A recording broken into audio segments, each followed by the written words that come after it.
morning, everyone. It is a pleasure to be here with you to share the results of our last 6 months. It is quite something for me to be standing here. It's been 2.5 months since I've had the privilege of being CEO, and I have loved every single minute of it. And the reason for that is all of you. Every single one of you, all of the 17,000 people in the branches, from the branches to the BSC, from the newest consultant through to our board of directors, thank you very much for your support for me. Thank you for the excellent work that you've done. And thank you for continuing to strive to be better for our clients. It is more than 20 years since I joined Capitec. And in that time, there's a couple of things which have always been true. We've stayed true to our fundamentals, and we've always put our client first. So in the spirit of that, we are now up to 25 million clients.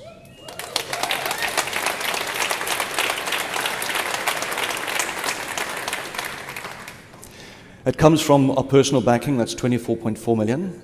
All of our merchants and core businesses as part of business banking, and the 250,000 clients contributed by Avafin. But together, we're now at 25 million clients. Now, despite the huge denominator, we've still grown that by 8%.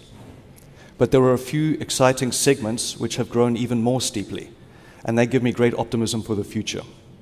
They include young clients, so we're doing very well in youth, and also in our clients who are higher income earners, earning more than 50,000. That's up by 24%. Even more importantly are those clients who use us the most.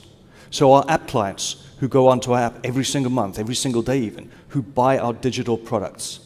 And most importantly, our fully banked clients, up by 11%.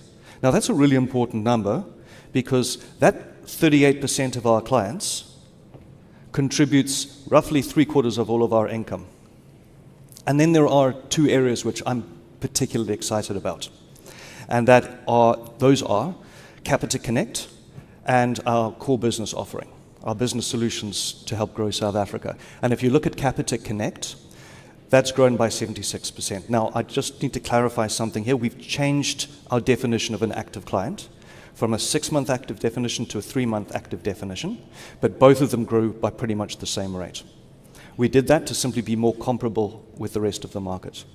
And then in Global Biz, our Global Biz clients are up by 57%, which is fantastic growth. Our innovation for our clients has resulted in headline earnings of 26% increase, 8 billion rand. Now, this is balanced through all parts of the business. If you take a very traditional view of a bank's income statement, you look at the net interest income, and that's gone up by 27%. Strong growth in book, strong growth in a healthy book. And that is at a credit loss ratio of 7.9%. Now that's including Avafin. Avafin, we're comparing 6 months this year to 4 months last year, so the CLR for them has gone up more steeply. If you take Avafin out, Capitec is at 6.8% credit loss ratio, which is down from 7% this time last year. Then if you look at our non-credit part of the business, all of our transactions, Connect, VAS, all put together as non-interest revenue, that's grown by 19%. And that means that of all of our income from operations, 65% comes from business other than credit. Those fintech businesses, what I'm now referring to, strategic initiatives is very much an internal term for ourselves. But looking out there in the world, the businesses that are largely fintech, are value-added services, the digital experiences that our clients love so much and use daily, as well as Capitec Connect. That's gone up by 40%. It's incredible growth. Our net insurance income is up by 45%. Now, there are some adjustments that need to be made in order to get a like-for-like growth, and the reason for that is Since the transfer of business from ourselves and taking on all of the funeral business onto our own license, there are some movements in the income statement where once the interest, tax, and so forth was netted off in the cell, we now gross them up, both in the above the line of the income as well as in the tax. But I'll be unpacking that for you a little bit later on. OPEX for the entire group is up by 16%. Again, excluding Avafin, it's down, it's a little bit lower, it's at 14%. And all of that means that we grew our return on equity to 31%. Now, during the year, beginning of the financial year, we simplified and reduced our fees. So one of the things I'd like you to keep in mind is when considering results, remember that's despite the fact that we gave back. Not only did we not increase our fees and charges by inflation, we actually reduced them. And the net result of that was giving back 203 million rand in fees to our clients. So our financial results, the growth is on top of that. Looking at the income statement in detail, there are a few things that I'd like to highlight on income statement, excluding Avafin. So what you see up on screen right now are the bits just without Avafin. So looking at the South African credit business, we grew our net interest income by 23%. And that's on the back, like I said, of growth in a really healthy book. Our total net insurance income of 45%, you need to adjust for the cell tax, you need to adjust for the profit sharing from Sanlam, and you need to adjust for the finance charges. So that is actually at a normalized rate of 20%. OPEX of South Africa alone is 14%, and that taxation line goes up. The reason that goes up is because of that gross out from the cell and the insurance business. So the tax comes down there, and for the next year or two, it will look a little bit high. Overall, growth for South Africa is at 25%, and Avafin contributes nicely and lifts our overall earnings to 26% growth. And you can see that in the changes to the earnings contribution. If you look back a year to August 2024, our personal banking contributed 49% of the overall income. Avafin was only 1%, business bank 3%, and you can see that insurance was 24%, and all of our fintech was around about 23%. In the last year, Avafin has more than doubled to 2% contribution. Our business banking has also nearly doubled to 5% of the group contribution now, which is fantastic. Insurance at 26 and fintech 26. But the other point that I'd like to make is we continue to grow our physical network. We continue to grow the physical number of branches and our cash distribution, the physical number of our cash devices, because our personal bank, all of the clients and distribution and data from that personal bank, they are the launch pad for all of our opportunities. If you take a step back and look from our data, take a view of the South African economy, it is, well, there are some mixed signals in the broader economy. Okay. There are some concerns about rising retrenchment, particularly in some of those industries that are more affected by international trade policy. But this is balanced by optimism. It's balanced by optimism in some of the green shoots that we're seeing in the cooperation between business and government, which is having positive outcomes. However, I'd actually like to stress something far more interesting, which is that with our 24.4 million personal bank clients and the more than 300,000 global biz and merchants, we have very rich data about South Africa, about the entire economy. Economic growth for the whole country is not where we want it to be. Some of the indicators are negative, but we have the data to be able to see and take advantage of the opportunities. And one that I'd like to share is people earning in the emerging market. So what you see in the graph on the top right is the growth in people. This is our fully banked clients who earn a salary, and we've grown them by 7%, compared to those people who are entrepreneurs, who have multiple income, who are hustling. And the number of those clients has grown by 15%.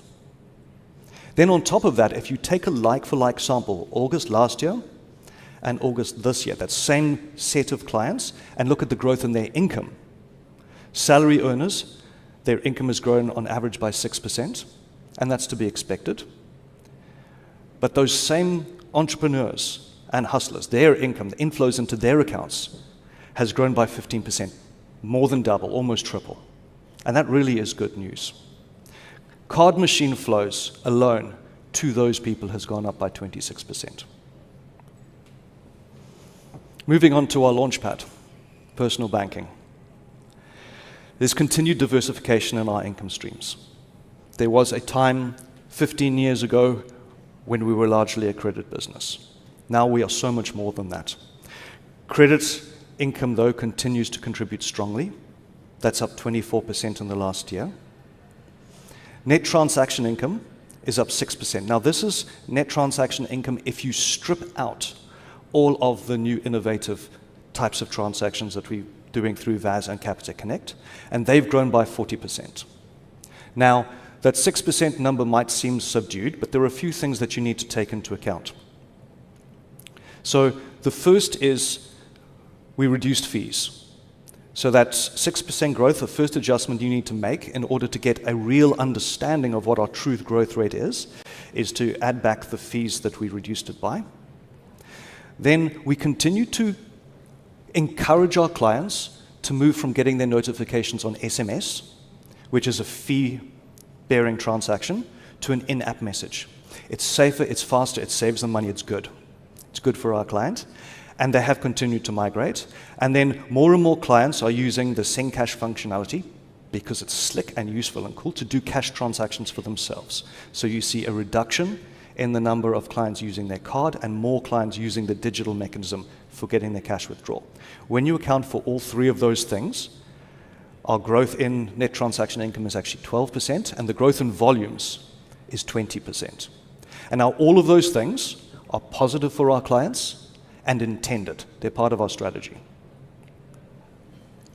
Digital volumes continue to grow really strongly. So cash overall, pure cash at the ATM with a card has grown only by 3%. Now, if you consider that relative to how fast our clients have grown, you can see clearly that cash per client continues to come down, and that shifts us towards all form of digital electronic payments and card. Digital payments, including Capitec Pay, is up by 28%, and card payments have also grown strongly from a big base by 23%. Now, unpacking that just a little bit more, if you look at physical card alone, that's up by 19%, but the dramatic change has come in the use of pay wallets. So Apple Pay, Garmin Pay, Samsung Pay, that's gone up by 131% in the last year. Really strong client uptake of a form factor which we know they like very much. If you look at e-commerce, so that's all of the transactions made to buy something online, including and led by Capitec Pay, that's gone up by 35%. Our pure VAS transactions, buying airtime, electricity, our new advances, vouchers, all manner of those digital transactions, including buying your license, they've gone up by 20%. And pure electronic payments are up by 23%. Strong growth across all types of digital payments.